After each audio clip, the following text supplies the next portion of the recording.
కేటీఆర్ గారిని ఎందుకంటే మా ఎల్ఏ మినిస్టర్ లేరు కాబట్టి కేటీఆర్ గారు రిక్వెస్ట్ చేస్తున్నా, మా గౌరవ వ్యవసాయ శాఖ మంత్రులు రైతు భరోసాపై ఈరోజు ప్రవేశపెట్టిన దాని మీద మీ అభిప్రాయాలు చర్చిద్దామని మా ముఖ్యమంత్రి గారు ఉండి దీని మీద మీ అభిప్రాయాలు తీసుకోవాలని పెట్టారు. వారు ఎన్నిసార్లు ఎలక్ట్రిసిటీ పోయిన్రు, ఇరిగేషన్ పోయిన్రు, మేనిఫెస్టోకి పోయిన్రు, ఇవన్నీ మేము అదే ఫస్టే చెప్పిన ఎల్ఏ మినిస్టర్ లేరు కాబట్టి మీరు చాలా మంది సార్ మా దాంట్లో కూడా చాలా మంది సభ్యులు మాట్లాడాలి, సిపిఐ వారు మాట్లాడాలి, బీజేపీ వారు మాట్లాడాలి. వారు ఒక్కరే 1.5 మాట్లాడు సార్, 1.5 అవర్ మాట్లాడాడు. ఒకటే విషయం చెప్తా సార్, కేటీఆర్ గారు మీరు ఒక్కటే విషయం, నీ ధైర్యం, నీ గుండె ధైర్యం చేసుకొని నీ మేనిఫెస్టోలో మొదటి మేనిఫెస్టో కాంగ్రెస్ పార్టీకి మేనిఫెస్టో అంటే భగవద్గీత, బైబిల్, ఖురాన్ లాంటిది చెప్పింది చేస్తాం. నీ మేనిఫెస్టో ఏం చెప్పినావు? దళిత ముఖ్యమంత్రి, దళితుల 3 ఎకరాలు, 3 కాదు 2 ఉంటే ఒకటి యాడ్ చేస్తా, బోరేస్తా, మోటార్ వేస్తా, పండు రైతుని చేస్తా, కేజీ టు పీజీ. నీ బిడ్డ వస్తే అల్లుడు వచ్చాడో అనుకుంటావు, గొర్రెలు మేకరాలు కట్టేస్తావు. 1 కాదు 2 కాదు, లక్షల అబద్ధాలబ్బా. ప్రపంచంలో ఏ నాయకుడు, ఏ పార్టీ కూడా అంత బోగస్ మేనిఫెస్టో ఇయ్యాడు. 2001లో అధ్యక్ష నేను ఉద్యోగం 2001లో కొండా లక్ష్మణ్ బాబు దగ్గర ఆఫీస్ పెట్టినప్పుడు ఒక మాట అన్నాడు, ఆ రికార్డు తీద్దాం 10 లక్షల దారు ఉంటాయి, దళితులు ముఖ్యమంత్రి చేయకపోతే నా మెడ మీద అలా ఉండదన్నాడు. ఏం మాట్లాడతారు మీరు? అబద్ధాలకు బ్రాండ్ అంబాసిడర్లు. నువ్వు మాట్లాడు, రైతు భరోసా గురించి మాట్లాడు, రైతు భరోసా మీరు చేయి.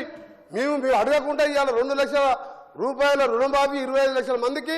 భారతదేశంలో చిన్న రాష్ట్రమైనా అప్పులు చేసినా మీరు ఇవాళ ఒక్కొక్క పైసా కాపాడుకుంటూ 25 లక్షల మంది రైతులకు మా ముఖ్యమంత్రి గారు ఒక్కసారే రుణమాఫీ చేసిండు. ఒక విధంగా ఇంకా ఎన్నో కార్యక్రమాలు చేస్తున్నాం, ఇవన్నీ మీకు తెలుసు. కానీ మీరు చెప్పేది మీరు ఏం చేయలే కాబట్టి ఆయన కూలేశ్వరం కట్టిండట, దాని కాళేశ్వరం కాదు కూలేశ్వరం. అధ్యక్ష ఒకటే అడుగుతున్నా, ఆ కూలేశ్వరం నీళ్లు వాడకుండా 1,52,00,000 మెట్రిక్ టన్నుల ధాన్యం పట్టించిన చరిత్ర తెలంగాణ రైతులది. అందుకనే తక్కువ మాట్లాడు, అయిపోయింది. 10 ఏళ్ళు నమ్మిన 2 సార్లు. ఇక నువ్వు ఎక్కువ మాట్లాడకు, చర్చ సలహా ఇంటే సలహా వేరే మెంబర్స్ ఉన్నారు, సమయం వేస్ట్ చేయకండి. ఇలా ఇంపార్టెంట్ మేము మా ముఖ్యమంత్రి గారు చెప్తారు, మేము చెప్పిందల్లా చేస్తాం. అవసరం ఉంటే ప్రాణం తీసుకుంటాం తప్ప అబద్ధాలు ఆడడం. మీలాగా మోసం చేయం. ఏదో 40 మంది బాగుపడ్డారు 10 ఏళ్ళ. ఇవాళ 50 లక్షల మహిళలు, ఇవాళ ఈరోజు 50 లక్షల మహిళలకు నెలకు ఉచితంగా 200 యూనిట్ల కరెంటు ఇచ్చి నెలకు 1000 రూపాయలు సేవ్ చేస్తున్నాం. 50 లక్షల మంది కుటుంబాలకు, పేదవారికి చీకట్లో మగ్గుతుంటే ఈరోజు 200 యూనిట్లు ఉచిత కరెంట్ ఇచ్చి సేవ్ చేస్తున్నాం. అలాంటి మెచ్చుకోవాలి మీరు. ఒక్క మంచి పని చేయలే. Don't waste the time. అధ్యక్ష మీరు కూడా లిమిటెడ్ టైం పెట్టండి. చాలా మంది మెంబర్ ఉన్నారు. నేను ఐఎమ్ రిక్వెస్టింగ్ ఆనరబుల్ కేటీఆర్ గారు, మేనిఫెస్టో మళ్ళీ మాట్లాడదాం, మళ్ళా సెషన్ ఉంది. మీ నాయకులు రమ్మను. అబద్ధాల మేనిఫెస్టో అబద్ధాల మేనిఫెస్టో రచయిత, అబద్ధాలకు బ్రాండ్ అంబాసిడర్, ప్రపంచ ఖ్యాతిగాంచిన కేసీఆర్ గారి నంబరు. మాట్లాడదాం మేనిఫెస్టో మీద. స్పీకర్ సార్ నిజంగా వీళ్ళకి ఇంట్రెస్ట్ ఉంటే 10 రోజులు హౌస్ పొడిగించండి, అన్ని అంశాల మీద చర్చ పెట్టండి. నిజంగా ప్రభుత్వానికి ఇంట్రెస్ట్ ఉంటే చర్చ పెట్టండి, మాకు అభ్యంతరం లేదు సార్. నేను ఓన్లీ నా సబ్జెక్టు మాట్లాడి కంక్లూడ్ చేస్తా సార్. 10 నిమిషాలు టైం ఇవ్వండి, నేను నా సబ్జెక్ట్ మాట్లాడి. ఇంతమంది డిస్టర్బ్ చేస్తే ఎట్లా సార్? సభ్యులు లేస్తారు, మంత్రులు లేస్తారు. అధ్యక్ష మేము అందుకే అంటున్నాం సార్, మాకు అన్ని విషయాల్లో స్పష్టత ఉంది, నిజాయితీ ఉంది కాబట్టి నిజాయితీగా చెప్తున్నాం. చాలా పని చేసినాం, కంక్లూడ్ చేస్తున్నా సార్. ఇదేం పద్ధతి? నా విజ్ఞప్తి సార్, మీరే చెప్పినారు బోనస్ ప్రస్తావన నేను చేయలేదు, మీరే చేసినారు, మీ సభ్యులే చేసినారు. 2183 రూపాయల బోనస్ అని చెప్పి మేనిఫెస్టోలో పెట్టింది మీరు. 2183 బోనస్ అనేది దొడ్డు వడ్లకు సంబంధించిందని చెప్పి కేంద్ర ప్రభుత్వం యొక్క ఎంఎస్పీ లెక్క ఉన్నది. బోనస్ ఇస్తామని చెప్పింది దొడ్డు వడ్లకు, ఇవాళ మాట్లాడుతున్నది మాట తప్పి చెప్తున్నది సన్న వడ్లకని. ఇచ్చిన బోనస్ 700 కోట్లు. మళ్ళీ అదే చెప్తున్నా సార్ నేను. వాళ్ళు అడ్డమైన మాటలు మాట్లాడచ్చు, మేము మాట్లాడద్దా సార్? వాళ్ళు ఏది పడితే అది మాట్లాడచ్చు, మంత్రులు కూడా నోటికి వచ్చినట్టు మాట్లాడచ్చు, మేము వివరణ కూడా ఇవ్వద్దా? ఇదేం పద్ధతి అధ్యక్ష? బోనస్ బోగస్ అయ్యింది, బోనస్ బోగస్ అయ్యింది.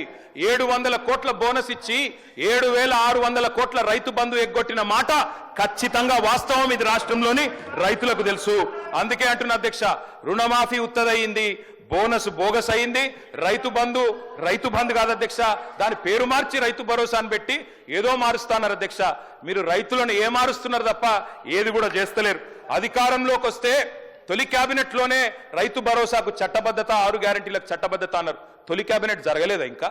లేకపోతే తొలి సంవత్సరం దడిచినా కూడా ఒక యాదికి వస్తలేదా? మీ రాహుల్ గాంధీ గారు చెప్పిండ్రు, ఏడబైంది మాట అని అడుగుతున్నాం అధ్యక్ష. ఇంకొక మాట అధ్యక్ష, ఈ కాంగ్రెస్ పరిపాలనలో గత సంవత్సర కాలంగా రైతు బతుకుకు భరోసా లేదు, రైతు భూమికి భరోసా లేదు. పొలంలో ఉండాల్సిన రైతులు ఇవాళ జైళ్లలో ఉండే పరిస్థితి అధ్యక్ష. ఆనాడు ఎప్పుడు ముఖ్యమంత్రి గారు గద్దరన్న న్యాయ చేస్తా ఉంటారు. గద్దరన్న ఒక మాట చెప్పిండు అధ్యక్ష, దుక్కులు దున్నే రైతులకు బేడీలు ఎందుకు రో అని పాట పాడిండు అధ్యక్ష. ఇవాళ గద్దరన్న బతుకుంటే ఖచ్చితంగా ఆ పాట మళ్ళా గజ్జగట్టి పాడుతుంది అధ్యక్ష. చివరిగా నేను ఈ ప్రభుత్వానికి చేసే విజ్ఞప్తి ఒకటే, రైతు బంధును యథాతథంగా కంటిన్యూ చేయండి, ప్రజలకిచ్చిన మాట తప్పకండి. ఎట్టి పరిస్థితుల్లో ఈ రాష్ట్రంలో రైతులకు బేడీలేసిన చరిత్ర ఈ పార్టీ బీఆర్ఎస్ పార్టీకి ఉంది అధ్యక్ష. ఆ రోజు సన్న వడ్లేస్తే ఊరే అన్నది మీరు. ఇవాళ కౌలు రైతుల గురించి గొప్పగా మాట్లాడుతున్నారు. కౌలు రైతులకు ఎందుకు ఇవ్వాలి భరోసా? వాళ్ళు అద్దె ఇళ్లలో ఉన్న అద్దె ఇళ్లలో ఉన్నోడు ఓనర్ అవుతాడా? కౌలు రైతు ఓనర్ అవుతాడా అని ఆ రోజు మీరు మాట్లాడారు. ఇవాళ రైతుల మీద ఏదో గొప్పగా మాట్లాడుతున్నారు. నేను సవాల్ చేస్తున్నా అధ్యక్ష, ఈ రాష్ట్రంలో ఉన్న అందరి భూముల మీద క్లీన్ గా అక్కడ ఒక దగ్గర 100 ఎకరాల ఫామ్ హౌస్ ఉంటుంది, కానీ 10 మంది పేర్లు ఉంటాయి. అది బయట తీయండి. వాళ్ళకి ఇప్పుడు 5-6 లక్షల జీతాలు ఎత్తుకునేటోళ్ళు కూడా రైతు ముసుగులో రైతు బంధు తీసుకున్నారు. మీ హయాంలో గుట్టల సాగులో లేకుండా తీసుకున్నారు. మాలాంటి ఏరియాలలో మోకా మీద ఉండి సాగు చేసినా కూడా పట్టా లేకుంటే వాళ్ళకు మీ హయాంలో ₹1 రాలే, కానీ వాళ్ళు పంట పండించారు. మీరు ఇచ్చింది రైతు బంధు, రైతు పెట్టుబడి కాదు, పట్టా పెట్టుబడి ఇచ్చారు. పట్టా ఉంటేనే ఇచ్చారు ఆ రోజు, కానీ కౌలు రైతులకు ఇయ్యలే, చిన్న సన్నకారు రైతులు పట్టా లేనటువంటి వాళ్ళకి ఇయ్యలే. అదేవిధంగా రైతు రుణమాఫీ గురించి గొప్ప చెప్తున్నారు.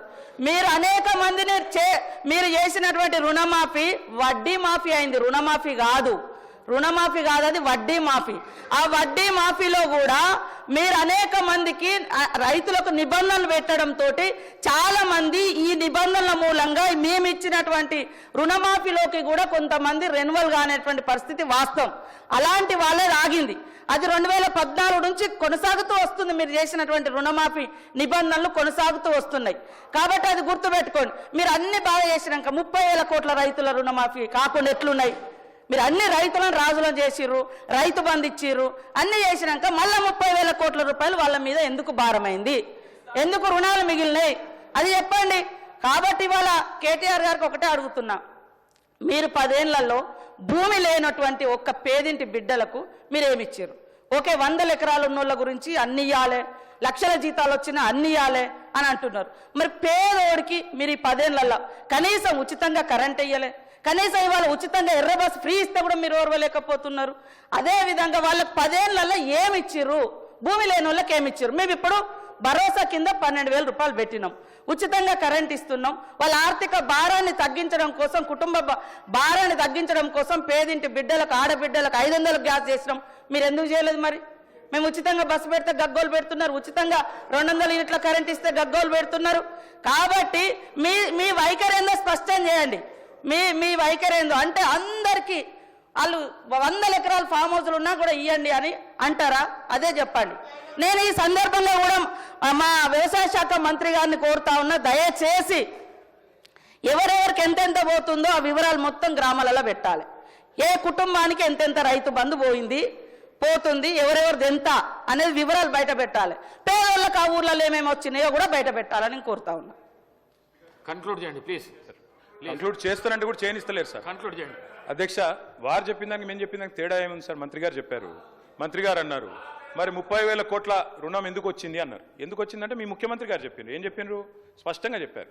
కేసీఆర్ గారు ఏమనుకుంటుండంటే ₹1,00,000 రుణమాఫీ చేసిన కదా వాళ్ళంతా నాకే ఇస్తారు అనుకుంటుండు.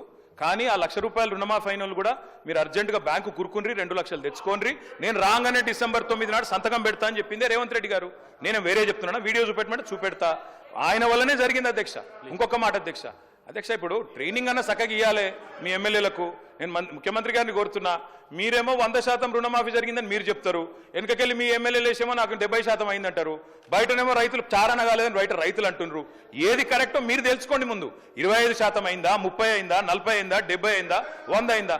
చివరిగా అధ్యక్ష నేను ఒకటే చెప్పి ముగిస్తా అధ్యక్ష, మేము ఈ ప్రభుత్వాన్ని ఒకటే కోరుతా ఉన్నాం. రైతు బంధు విషయంలో నేను నేపథ్యం చెప్పిన, తెలంగాణలో పెద్ద రైతు చిన్న రైతు అనే తేడా లేకుండా, ఉద్యోగస్తుడు లేదా ప్రైవేట్ ఉద్యోగి అనే వ్యత్యాసం లేకుండా, భూ యజమాని ఎవరుంటే వారికి వ్యవసాయ స్థిరీకరణ కోసం ఆనాడు తెలంగాణలో సాగు బాగు కావాలనే ఉద్దేశంతో మేము పనిచేసినాం. అందరికీ రైతు బంధు ఇచ్చినాం. మీరు కటింగులు పెట్టదలుచుకుంటే అది మీ ఇష్టం, మీ విఘ్నత. మేము ఆనాడు అందరికీ ఇచ్చే ప్రయత్నం చేసినాం. మీరు కూడా ఎలక్షన్లకు ముందు స్పష్టంగా చెప్పినారు, అందరికీ అన్ని అన్నారు, ఇలా కొందరికి కొన్ని అంటున్నారు. నేను ముఖ్యమంత్రి గారిని కోరుతా ఉన్నా, మీరు దయచేసి రైతులకు ఇచ్చిన ప్రతి వాగ్దానం నిలబెట్టుకోండి, అన్నదాత కోసం పనిచేయండి. కొడంగల్లో రైతులను జైల్లో పెట్టిన అదాని కోసం అట్లాంటి పనులు మాత్రం చేయకండి. అదేవిధంగా కేవలం కుటుంబం కోసం, అనుమూల కుటుంబం కోసం, బావమరిదికి అమృతం కోసం పనిచేయవద్దని ముఖ్యమంత్రిని కోరుతున్నాను.